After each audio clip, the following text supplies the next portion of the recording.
시청자 여러분 안녕하십니까. 6월 24일 이제 오후 4시가 넘었습니다. 지금부터 전국현의 안보정론을 시작하겠습니다. 오늘 국가정보원에서는요 결국은 원운석을 바꿨습니다. 문재인 대통령이요 국정원 창설 60주년을 기념해서 이 박지원하고 같이 만든 신용복 제도에 있는 국가정보의 원운석 드디어 이제는 역사 속으로 사라졌어요. 이거 정말 이게 말은 좋아요. 국가와 국민을 위한 한없는 충성과 헌신인데 여기서 국가와 국민을 위한 한없는 충성과 헌신이 대한민국 국민을 위한 것인지 북한 김정은을 위한 것인지 알 수가 없어요. 왜냐하면 이 필체, 이 정신이 누구 거냐? 이게 신영복체예요. 신영복은 누구냐? 문재인 대통령이 제일 존경한다는 그야말로 빨갱이입니다. 빨갱이. 예. 그야말로 이제 국보법 위반 혐의로요. 이 무기징역을 선고받았어요. 뭐 때문에? 통일혁명당 사건 때문에. 그런데 이런 사람의 필체를 갖다가 이 국정원의 혼이 담긴 원운석의 필체로 삼았으니 이러니까 이 문재인 대통령 그야말로 공산주의자다, 빨갱이다 이런 비판이 나왔던 건 아니겠습니까? 그러니까 박지원 원장 이런 사람이 그러니까 4억 불, 5억 불이나 주고 김대중 대통령과의 정상회담을 성사시켰잖아요. 정상회담을 성사시킨 그 은공으로 인해서 이번까지 국정원장이 됐잖아요. 국정원장 된 이유가 뭐겠어요? 문재인 정권의 꿈에도 소원은 김정은과의 대화 이거 만들어달라는 거 아니겠습니까?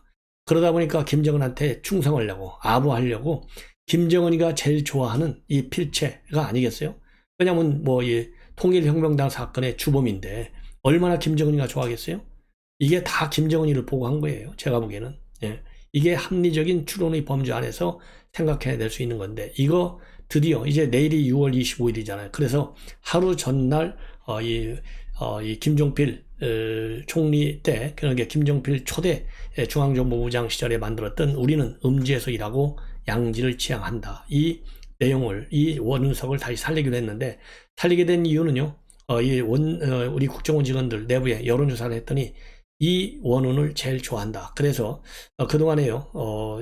이게 국가 기록물로 되어 있어서 잘 보존이 되었다고 그래요. 훼손되지도 않고. 그래서 이거를 이제 오늘 다시 제대로 이제 원운석으로 세웠다고 합니다. 이제 이대로 우리 국가정보원이 국정원 본연의 임무를 성실히 수행하는 기관으로 제대로 이제 뿌리를 내려야 되겠고요. 다시는 이제 원운을 건드리는 정권이 나타나지 않기를 저는 바라겠습니다. 이번에는 오늘 하태경 의원이 굉장히 중요한 이 입장을 발표했습니다. 지금 하태경 의원이 지금 해수부 공무원의 월북 관련된 내용 진상조사 TF 팀장인데 위원장인데 오늘 이제 국방부를 방문해서 합참 관계자들을 만나가지고요 의견을 그동안 조사한 내용을 발표했어요.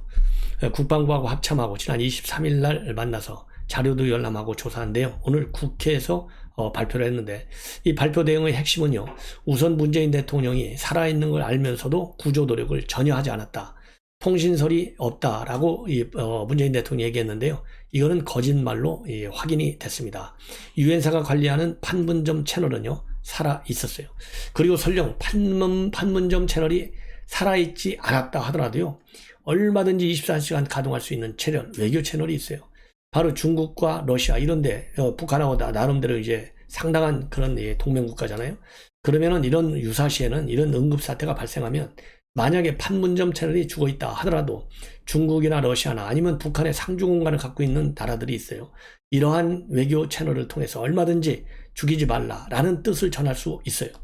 그리고 또 판문점 채널이 살아있다 하더라도 그와 병행해서 외교적인 압박을 가해야죠. 절대 죽이지 말아라. 그런데 외교적인 압박을 했는지 안 했는지 또 이제는 제가 보기에는요. 현재로서는 그냥 판문점 채널 하나만 우리 국민님에서도 매달리고 있는데 그러지 마시고 제 방송을 우리 국민님에서도 많이 들을 텐데 판문점 채널 말고요. 외교부를 통해서 전부 조사를 하라. 그래서 이 청와대가 또 이 외교부가 우리 해수공무원 이대준 씨를 살리기 위해서 외교 채널로 김정은이한테 죽이면 안 된다라고 하는 이런 경고 또 압박 이런 설득 논리를 전달한 적이 있는지 이것도 별도로 또 조사를 해야 되겠다라는 생각이 들고요.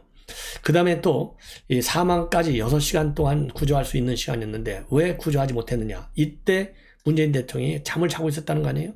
그래서 이 통신선도 이용하지 않았지만 대통령이 어떠한 지시도, 그러니까 22일 날 오후 3시 30분부터 사망 때까지 6시간 동안 아무런 구조 지시가 없었다는 점도 다시 한번 확인이 됐고요. 그 다음에 세 번째로는요, 사망 사실을 하루 동안 또 은폐했다라는 점도 이번에 다시 확인이 됐습니다. 그래서요, 2020년 9월 22일 날 사살된 후에 시신까지 소각됐다는 정보를 국방부가 입수해서 대통령한테 23일 오전에 대면 보고를 했어요. 근데 국방부는 뭐라고 우리 국민들한테 발표했냐면, 우리 공무원이 서해상에서 실종됐고 북한 해역에서 발견됐다, 이 내용만 딱 발표를 한 거예요. 예. 그리고 23일 오후 판문점을 통해서 북한에 발송한 대북 통지문에도 실종자가 발견되면 돌려달라라는 내용의 뒷북 요구만 했어요. 그러니까 은폐가 의도성이 있는 것이 여기에 대해서 분명히 보이는 거예요. 왜 이거를 은폐했는지, 이것도 이제 큰 죄가가 된다. 그리고요, 우리 정부가 월북 놀이를 했다는 단서도 확보를 했습니다. 7시간 동안 북한의 통신 보고 내용 중에 월북이라는 단어는 딱 한 문장에만 등장하고요. 그 전후에 월북 관련 내용이 전혀 없다고 그래요. 아니, 7시간 감청을 했는데 한마디도 나오고 있는 게 없다는 거예요. 딱 한 번만 나온다는 거예요.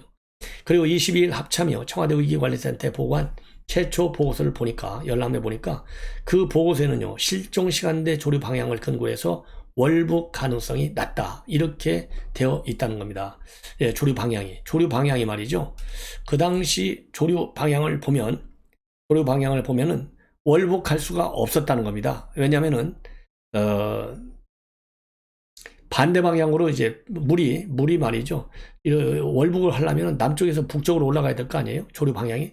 그런데 거꾸로 북쪽에서 남쪽으로 흐르는 방향이 있다는 거예요. 그 21일 날 새벽 4시에서 11시까지의 시간대가, 북에서 남으로 돼 있는데 어떻게 그거를 헤엄쳐서 올라가냐고요, 몇 시간 동안을. 그리고 주변에 당시 어선 성역이었기 때문에 이 배들이 너무나 많았다는 겁니다. 그렇기 때문에 이게 배들이 이렇게 많이 있는 데서 월북을 비밀리에 감행한다? 이거는 불가능하다는 것이죠. 그래서 청와대가, 국방부가 전부 다 거짓말로 우리 국민들에게 보고를 한 거예요. 그리고 23일 두 차례 청와대 관계장관 회의를 거치고 난 후에 24일 오전부터 월북으로 판단된다라는 입장으로 바뀌고 있는 거예요. 그래서 22일과 24일에 청와대에서 무슨 일이 있었는지를 찾아내야 되는데, 청와대 대통령 기록물이 딱 봉인되어 있기 때문에 이 기록물을 봐야만이 22일과 24일에 무슨 일이 있길래 이 사건, 지금 북한에서 실종자가 사망을 했는데도 불구하고 사망 사실을 하루 동안이나 은폐하고, 그리고 조류 방향도 완전히 다른데 북에서 남쪽으로 조류가 흐르는데도 불구하고 월북했다고 단정했는지, 이 내용을 이제 확인이 가능하다는 겁니다. 그리고 월북이라는 단어가 등장한 시점도 북한 군에게 발견된 직후여야 될 거 아니에요? 왜냐면 발견됐으면 정말 월북했다, 만약에 이대준 씨가 그러면 저 월북했습니다, 살려주십시오, 이렇게 해야 될 거 아니에요. 그런데 발견된 직후가 아니고 2시간이 지난 후에야 나왔다는 겁니다. 그래서 확고한 월북 의사가 있었다면 월북 관련 내용이 발견되자마자 상세히 나와야 되는데 그러지 않았다는 겁니다. 그리고 국방부가 청와대에 보고한 문서를 연락해 보니까 입수한 지, 즉 물에 빠진 지 40여 시간이 지난 시점이기 때문에 이미 기진맥진한 상태였다라는 표현도 나오는 거예요. 그러니까 월북 의도가 있었다는 판단의 신뢰도가 의심받을 수밖에 없는 중요한 근거가 바로 이 대목이 또 하나라는 겁니다. 그리고 국방부가요, 이대준 씨 시신이 불태워졌다고 발표했다가 시신 소각이 확정적이다 라고 발표했다가 사흘 만에 추정이 된다, 이렇게 번복했지 않습니까? 이렇게 번복하도록 왜곡했다는 점도 다 확인이 됐다는 겁니다. 그래서 국방부가 24일 시신 소각 발표를 하기 전에 청와대는 이미 미리를 보고받고 그 발표에 동의를 했는데, 북한이 25일 날 이 소각 사실을 부정하고 부유문만 소각했다, 이렇게 북한이 부인했잖아요. 그러니까 국방부의 입장 변경을 요구하는 공문을 NSC 사무처 명의로 국방부에 보내는 겁니다. 이 사무처장 명의가 누구냐? 서주석이라는 거예요. 그럼 서주석 사무처장이 그냥 임의로 그거 확정됐다고 하지 말고 추정으로 바꿔 했겠어요? 서주석 NSC 1차장은 당연히 NSC 안보실장인 누구냐? 서훈한테 보고했을 것이고, 서훈은 당연히 문재인 대통령한테 보고했을 것 아니겠습니까? 그러니까 이걸 바꿨죠. 대통령까지 보고하지 않고 이 중대한 국내 생명과 같은 사건을 일개 차장이 임의로 바꿨겠느냐? 아니올시다 이거예요. 물론 소주섭 차장은 어제 나는 그렇게 왜곡 지시한 적이 없다라고 부인을 하고 있지만요. 이것도 강제 수사를 통해서 밝힐 필요가 있다. 이렇게 보여집니다. 그래서 오늘 이제 이 하태경 의원이 위원장이요. 이 발표한 얘기를 보면 그야말로 왜 월북으로 월북몰이를 했는지 그 단서, 월북몰이 하는 이 과정 단서들이요. 아주 자세하게 조사 결과를 통해서 나타났다. 이게 굉장히 중요한 성과입니다. 예. 자, 그래서 말이죠. 그동안에 이제 월북했다라고 한 이유 중에 한 4가지 정도가 있는데, 그 중에 마지 국방부가 주장한 것 중에 하나가 통신감청에서 월북이라는 나오는 단어인데, 이 월북이라는 단어가 정말 월북했다는 게 아니에요. 아까도 말씀드린 대로 잡히고 나서 바로 월북이라는 표현이 나오면 그 신뢰성이 있을 수 있잖아요. 2시간이 지나서 나와. 그리고 7시간짜리 이 감청 자료에 딱 한 번밖에 안 나와요. 이거 아니라는 거죠. 그리고 또 슬리퍼가 있고 구명조끼가 있고 이런 것들도 또 이 월북으로 단정할 수 있다. 이렇게 국방부가 얘기했는데요. 슬리퍼는 다른 사람의 여러 사람의 DNA가 발견되기 때문에 이대준이 거다라고 단정하기가 어렵다는 겁니다. 그리고 구명조끼는요. 야간 당직자들은 필수적으로 착용하게 되어 있기 때문에 이걸 갖다가 월북 증거를 위한 것이다. 증거라고 단정하기도 어렵다는 겁니다. 그리고 부유물도요. 배 안에서 나온 것인지 배 바깥에서 우연히 잡은 것인지 확인도 안 된 상태였었는데요. 부유물이 존재한다는 사실만으로 월북 근거를 삼았다는 것. 이것은 굉장히 경솔한 판단이다. 이러한 문제점이 있다는 점을 국방부도 어제 조사에서 충분히 인정을 했다. 이렇게 하태경 의원이 조목조목 밝히고 있어요. 자, 그래서 이제는요, 빨리빨리 이 검찰에서 전부 소환 조사에 나서야 되는데, 유감스러운 점은요, 저는 그런 소문이 사실이 아니기를 바라는데, 서훈 국정원장도 하고 안보실장, 문재인 정부의 최고 실세했는데요. 이러한 모든 사건의 정점에 서훈 지금 안보실장이 있다. 이게 의혹을 받고 있고 고발까지 됐지 않습니까? 만약에 외국에 나와 있는 게 사실이라면 어차피 돌아가는 거 다 볼 거 아니겠어요? 그야말로 대한민국 한 시절 최고 컨트롤 타워 역할을 했는데 당당하게 들어와서 왜곡됐으면 왜곡됐다. 이건 잘못 보고 있으면 잘못됐다. 나는 무죄다 하면 무죄다. 당당히 법정에서 싸우기를 저는 바라지 않습니다. 그것이 우리 국정원 전현직 직원들의 자존심을 살려주는 최소한의 조치가 아닌가, 양심적 조치가 아닌가 이렇게 생각을 합니다. 자, 이번에는 말이죠. 지금 이제 월북 사태가 월북 단정 사태가 워낙 크기 때문에 제가 자세하게 말씀드리지 않을 수가 없어요. 결정적 단서를 찾았다라는 점 상당히 의미 있는 성과이고, 이 하태경 의원과 국방부 그다음에 합참 그동안에 이러한 자료를 찾느라고 굉장히 고생을 많이 한 것 같아요. 대통령실 포함. 이렇게 해서 빨리빨리 정리를 해 나가기를 바라지 않습니다. 이번에는요, 이 조선일보가 단독으로 보도하고 있는데요. 송옥조 의원의 이 보좌 직원이 술자리에서 같은 보좌 여성 직원의 부적절한 신체적인 접촉을 했다는 의혹이 제기가 되고 있어요. 그래서 지금 이 당사자, 이 남자 당사자는 사과했기 때문에 1년 전 일인데 다 끝난 건데 지금 무슨 소리냐 이렇게 하고 있고요. 그 다음에 피해 여성은 무슨 소리냐? 아니다. 그래서 이 신고한 것으로 그렇게 되어 있고, 또 송옥조 의원은요, 당시에 이 보좌진이 송옥조 의원한테도 보고를 했고 카톡으로 보고를 했고 다 읽어봤는데도 불구하고 전혀 아무런 조치도 취하지 않고 있다. 이래서 이게 이제 기사로 또 오른 것 같아요. 송옥조 의원은요, 21대 국회에서 여성가족위원장이라고 하는 중책을 맡고 있는 사람이에요. 그럼에도 불구하고 자기 보좌진의 이러한 성추행과 관련된 의혹, 아무런 조치를 취하지 않고 있는 점, 이거 참 기가 막힌 것 같습니다. 더군다나 지금 경찰 조사를 받고 있는데도 말이죠. 자, 이 내용을 좀 자세하게 말씀을 드리면, 이러한 성추행 사실이 나온 것은요, 작년 4월 달입니다. 4월 30일인데요. 이제 보좌관, 그러니까 이 송옥주 의원의 보좌진 2명하고요. 다른 민주당 의원 보좌진하고, 이 집에서, 그러니까, 그러니까 성추행을 한 남성의 집에 이 여성의 보좌진하고, 다른 또 의원의 보좌진하고, 이렇게 2명을 초대해서 술자리를 가졌어요. 근데 아마도 이 피해자인 다른 피해자한테, 그러니까 이 남성 직원이 이게 성추행을 시도를 해서 부적절한 신체적인 접촉이 됐다, 이렇게 되어 있고요. 이 부적절한 신체적인 접촉과 관련해서 당시 이 보좌진은 인정을 하고 사과를 했어요. 그리고 이 여성도 사과를 받아줬어요. 그런데 왜 이게 사단이 더 커졌느냐? 이제 그러면은 이 사진을 갖다가 이 남성이 말이죠. 성추행을 한 남성이 사진을 자기네들끼리의 단톡방에 올렸어요. 근데 다시는 이걸 안 올렸어야 되는데 또 다른 동료 이 보좌진들하고 술자리를 같이 한 사진을 또 한 번 올렸어요. 이 술자리를 이제 최근에 가진 것을 또 한 번 이제 올렸어요. 그러니까 여기에서 이 여직원이건 이 피해자가 이제 열이 받은 거예요. 그래서 이게 사과한 사람이 할 짓이냐?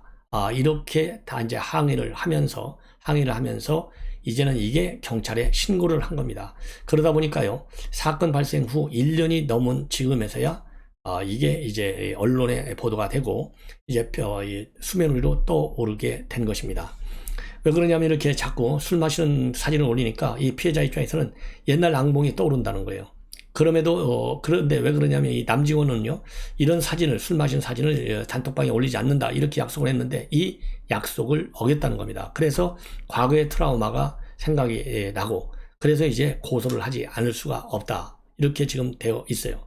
그래서 이 남성 이 가해자는요, 이 성추행 행위 자체를 인정하지만은 이거는 성범죄가 아니다, 변호사한테도 물어봤다, 문제가 되지 않는다, 이렇게 얘기를 들었다는 겁니다. 그리고 피해자가 하지 말라고 했을 때 바로 중단했고, 또 직접적인 다른 접촉도 없었고, 또 단추를 푼 행위는 있긴 했지만은 단추를 푼 것은 신체적 접촉은 아니다, 이렇게 해명을 하고 나왔다고 합니다. 그런데요, 이게 이제 술에 만취했기 때문에 이 가해자는 잘 기억이 안 난다고 하면서요, 뭐는 또 기억하느냐? 단추를 풀고 풀었지만은 신체 접촉은 없었다. 이것은 또 또렷이 기억이 난다는 겁니다. 자, 그리고요, 또 이 선을 넘는 스킨십을 해서 상처를 준 거, 이거는 또 죄송하다, 이런 문장도 남겼다고 그래요. 그래서 어디까지 기억이 나고 어디까지 기억이 나지 않는지, 어디까지가 진실되게 얘기하고 어디까지 진실되게 얘기하지 않는지, 이것이 이제 불분명하기 때문에 이 상당한 뭐라 그럴까요? 문제가 되고 있고, 지금 경찰에서 조사를 하고 있는데,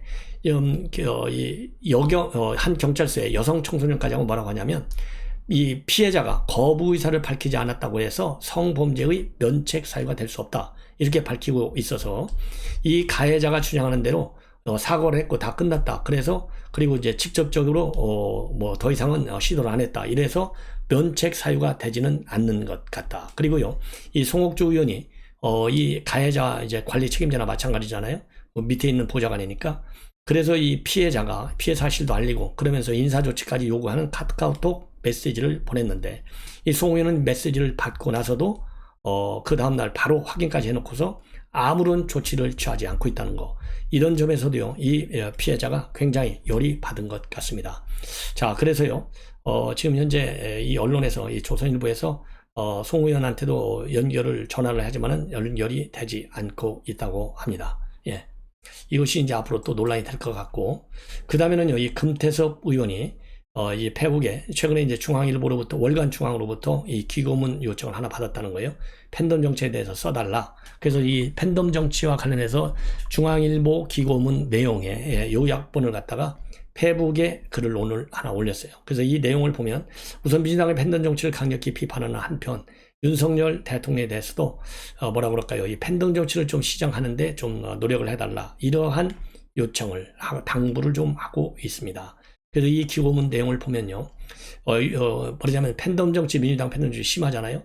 편을 갈라서 극한으로 싸우는 패습을 종진시킨다면 윤석열 정부의 가장 큰 성취로 꼽힐 수 있다, 이렇게 썼어요. 그러면서 정치하면서 문자 폭탄 꽤나 받아봤는데 한 번에 2만 통이 넘는 문자 폭탄도 받은 적도 있고, 18 후원금도 누구 못지않게 많이 받았고, 야밤에 전화도 많이 걸려왔는데, 그래서 팬덤 정치 오히려 온몸으로 겪은 피해자 중 한 명이다.